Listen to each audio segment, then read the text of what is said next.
Hello guys, आज का हमारा टॉपिक है वैदिक पीरियड एंड सिविलाइजेशन। इसका पार्ट 1 मैंने बनाया था, जिसमें मैंने आपको इसकी बाकी की चीजें बताई थी, लाइक ऋग वैदिक पीरियड और लेटर वैदिक पीरियड की जो सोशल लाइफ होती है, पॉलिटिकल लाइफ होती है।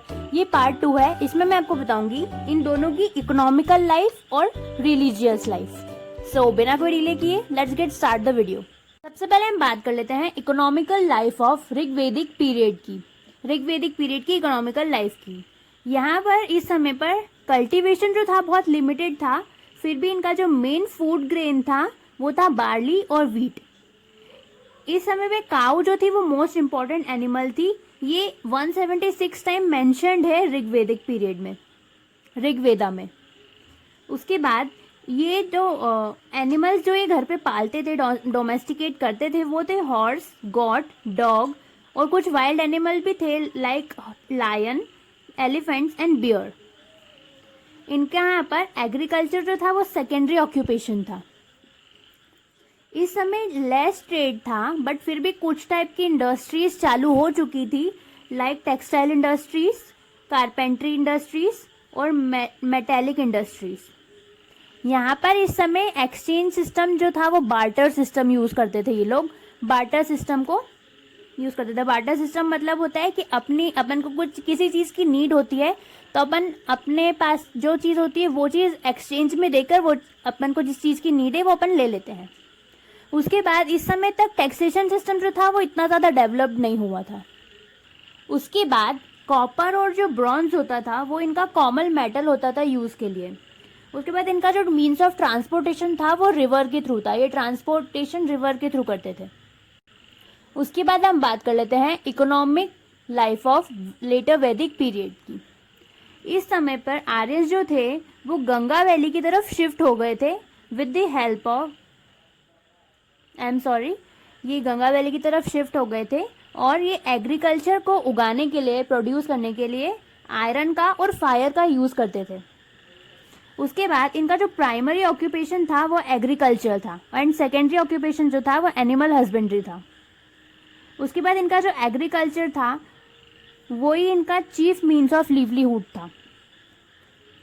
उसके बाद इनके यहाँ पे जो पीपल्स थे वो कंटिन्यूली बार्ले उगा रहे थे, बट उसके बाद भी जो इनका मेन क्रॉप था वो राइस एंड व्हीट था।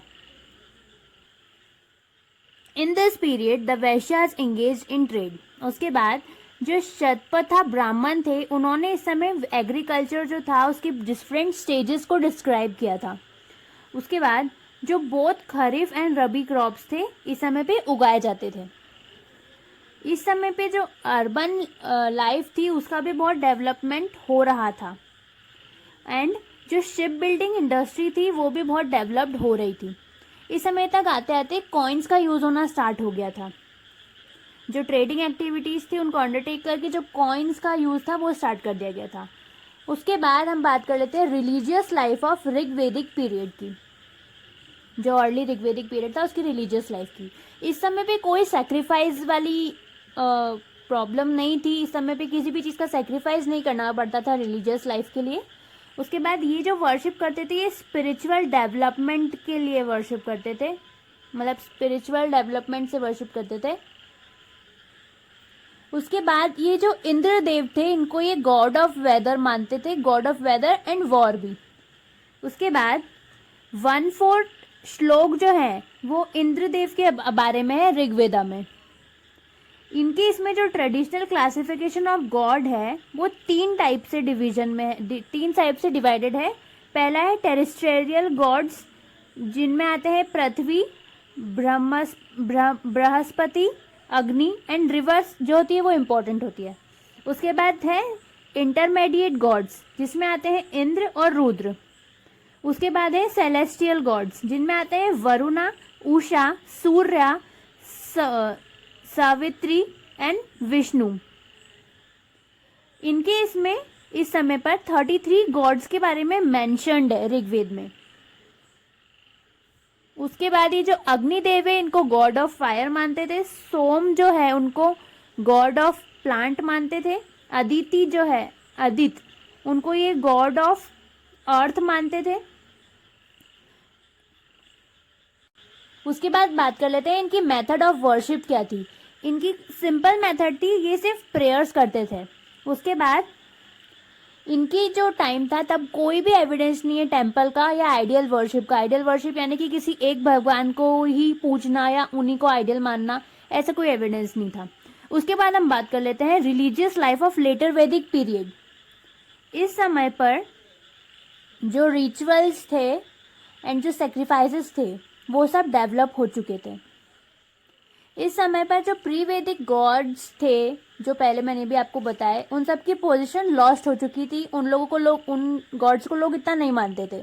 इस समय पर त्रिमूर्ति जो थे उन्होंने इम्पोर्टेंट पोजीशन गेन कर ली थी सोसाइटी में। लोग ज़्यादातर त्रिमूर्ति को मानते थे।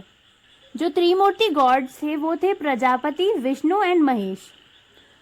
उसके बाद जो एनिमल सेक्रीफाइस था, मतलब एनिमल को हत्या करना उनकी या उनको चढ़ाना भगवान को, ये सब स्टार्ट हो चुका था। पीपल्स जो थे उनको सोल में और मोक्ष में ज़्यादा फेथ होने लग गया था, विश्वास होने लग गया था। और ये लोग विष्णु को भी पूजने ज़्यादा लगे थे। विष्णु को ये प्रोटेक्टर ऑफ वर्ल्ड मानते थे। उसके बाद इनकी जो मेथड ऑफ वर्शिप थी, ये उस समय यज्ञों में बिलीव करने लग गए थे। इनकी जो मेथड ऑफ वर्शिप थी उसमें इनके रिचुअल्स को मानने लग गए थे, दक्षिणा को मानने लग गए थे। लाइक यज्ञ कराओ तो उनको दक्षिणा देनी पड़ेगी एंड ऑल, इन सब चीज़ों में बिलीव करने लग गए थे। उसके बाद जो छंदोग्य उपनिषद है उसमें 3 आश्रम्स के बारे में मेंशन किया गया है, और जो जौलक उपनिषद है उसमें 4 आश्रम्स के बारे में मेंशन किया गया है। उसके बाद जो संन्यास आश्रम था वो महाजनपद पीरियड के टाइम पे ऐड हुआ था। ये था हमारा आज का टॉपिक, और ऋग्वेदिक पीरियड का और सिविलाइजेशन का पूरा टॉपिक यहाँ पर ख़त्म हो चुका है। Thank you for watching my video. अगर आपको मेरा वीडियो पसंद आया हो तो please like my video and subscribe my channel.